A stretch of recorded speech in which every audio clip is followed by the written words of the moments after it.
Hello दोस्तों, आपका स्वागत है चाइल्ड वर्ल्ड बच्चों की दुनिया में। और आज हम लोग करने वाले हैं डीएवी क्लास 6 एसएसटी का बुक है और चैप्टर है 2 प्रेजेंटेशन ऑफ द अर्थ, इसका क्वेश्चन आंसर। तो वीडियो में है तो वीडियो को लाइक और चैनल को सब्सक्राइब करना ना भूलें।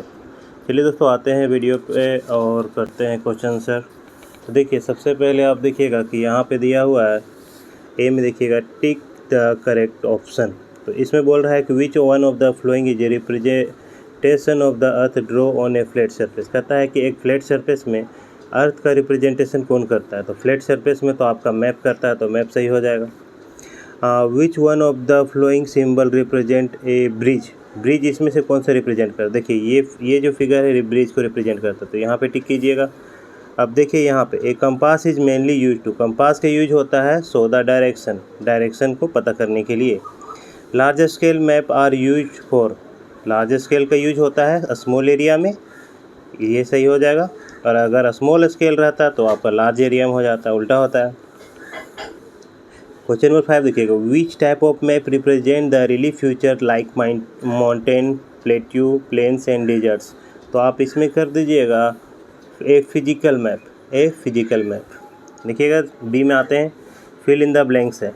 तो a globe represent the 3 dimensional view, यानी 3D व्यू दिखाता है ग्लोब ही, किसका, अर्थ का। देखिएगा दूसरा में द टेक्निक और स्किल मैप मेकिंग मैप, यानी मैप बनाने का जो टेक्निक होता है उसे हम लोग बोलते हैं कार्टोग्राफी। और तीसरा में देखिएगा dash is the drawing of a small area draws from one observation and memories without direction. तो ये एक स्केच होता है, स्केच भरिएगा। 4 में देखिएगा a compass is a device constant a magnetic needle, compass में एक मैग्नेटिक नीडल होता है जो किस पॉइंट में ऑलवेज रहता है, नॉर्थ डायरेक्शन में। 5 में देखिएगा dash are the show by using white colour on map, map में देखिएगा वाइट कलर किसको रिप्रेजेंट करता है, स्नो कैप को, ठीक है। अब आगे आ जाते हैं सी में देखिएगा read the statement given value and the right the appropriate term for each. तो इसमें देखिए सबसे पहला तो बोल रहा है कि the most perfect appropriation of the अर्थ, तो ये ग्लोब करिएगा। दूसरा में देखिए the layout of building A factory और ए प्लेग्राउंड, इसका आप करिएगा प्लेन। और तीसरा में कीजिएगा the expert of map making, जो मैप मैपिंग एक्सपर्ट होता है बनाने के लिए, ठीक है, उसे कार्टोग्राफर कहते हैं। Map showing distribution of rain, population etcetera, तो कौन सा मैप है, ये थीमेटिक मैप है। 5वां में देखिएगा a collection of map of the world, इसमें continent and selected countries in a bond form, ये एटलस होता है, ठीक है। अब डी पार्ट में देखते हैं क्वेश्चन सर। पहला है what are the limitation of a globe, globe का क्या लिमिटेशन है। तो देखिएगा globe can not be used if we want to study a specified part of the earth, it does not show detail such as town, village, road and railway etc. यहाँ तक करिएगा, D का first हो जाता है। अब आते हैं नेक्स्ट क्वेश्चन में। अब नेक्स्ट क्वेश्चन है mention the advantage of map, map का क्या एडवांटेज है। देखिएगा यहाँ पे जो है, देखिए यहाँ मैप का दिया हुआ है, तो डी का 2 का फर्स्ट पॉइंट लिखिएगा map is useful for showing large area as well as very small areas. दूसरा पॉइंट लिखिएगा very minute detail can also be show on a map. और एक पॉइंट और लिख लीजिएगा डी का 2 का 3 point, A map can be folded, rolled and bound in a book and carry easily. ये 3 पॉइंट लिखिएगा, डी2 कंप्लीट होता है। तो डी3 जो है what is a thematical map, thematical map क्या है और एग्जाम्पल देना है, गिव एग्जाम्पल्स।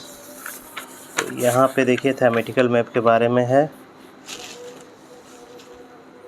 तो देखिए यहाँ पे लिखिएगा a thematical map emphasis a particular themes और space topic such as the advantage distribution of rainfall, distribution of crop, minerals, population, lines of transport etcetera in an area. यहाँ तक लिखिएगा, ठीक है। तो ये हो जाता है डी का 3 कंप्लीट। यहाँ पे देखिएगा डी का जो 4 है name the cardinal point along with intermediate direction, इसका आप यहाँ से लिखिएगा। देखिएगा कार्डिनल पॉइंट का लिखिएगा नॉर्थ से लिखिएगा और यहाँ तक नॉर्थ ईस्ट तक लिखिएगा, ठीक है।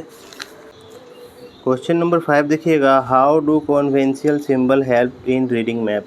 तो कॉन्वेंशियल सिंबल जो है वो रीडिंग मैप में कैसे हेल्प करता है, तो आप लिखिएगा डी का 5। तो यहाँ से लिखिएगा With the help of conventional symbol, we can read a map made in any country without knowing the language of the country। यहाँ तक लिखिएगा, ठीक है। अब आते हैं ई पार्ट जो है। पहला question, why is a globe consider a perfect representation of the earth, give any 3 reason. Reason भी देना है, यहाँ से लिखिएगा। ई का फर्स्ट आप यहाँ से लिखिएगा, ठीक है। पॉइंट बाय पॉइंट कर सकते हैं। पहला सा पॉइंट लिखिएगा, यहाँ तक लिखिएगा अर्थ तक, फिर इट शो से लिखिएगा आपका करेक्टली तक दूसरा पॉइंट, और तीसरा पॉइंट लिखिएगा इट से लिखिएगा पूरा अर्थ तक। यहाँ आप लोग लिख लीजिएगा। क्वेश्चन नंबर जो 2 है हमारा, what is a scale. Scale क्या है, what is the important component of A map, और मैप का कंपोनेंट कौन सा इंपॉर्टेंट है, ठीक है। तो इसका ई का 2 देखिएगा यहाँ पे। ई का 2 सबसे पहले यहाँ से लिखिएगा, फर्स्ट नंबर दिया है तो यहाँ से लिखिएगा। The map scale is a ratio of distance between the 2 point of the on a map with the corresponding distance between the same points on the ground. यहाँ लिखने के बाद आप यहाँ से शुरू कीजिएगा दूसरा point. It is a important to know that a map show a large area on a small sheet on a. इसके बाद देखिएगा ई का 3 है, डिस्टिंग्विश बिटवीन फिजिकल मैप और पॉलिटिकल मैप। इन दोनों में डिफरेंस लिखना है, पॉलिटिकल और फिजिकल में। तो सबसे पहले लिखिएगा पॉलिटिकल मैप में फर्स्ट पॉइंट लिखिएगा, the represent the political boundaries of the village, city, state, country and the continent. और इसका दूसरा पॉइंट लिखिएगा, for example the map of India showing in the state is a political map. और physical map के बारे में लिखिएगा, they represent physical relief in the future of a place. और इसका दूसरा पॉइंट लिखिएगा, they generally show future like mountain, plateau, plain, river, lake. E का 4 है, highlight the significance of common colour same in the map, give example to support your answer. तो देखिएगा E का 4 आपको कहाँ पर मिलेगा, यहाँ पे देखिएगा, ये ई का 4 है। आप यहाँ से यहाँ तक लिखिएगा ई का 4।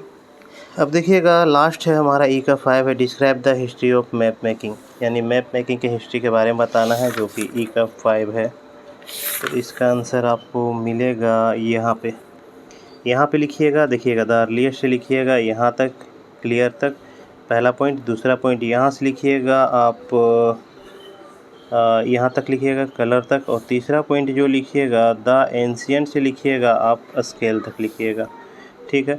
यहाँ 3 पॉइंट लिखिएगा और ये कंप्लीट हो जाएगा।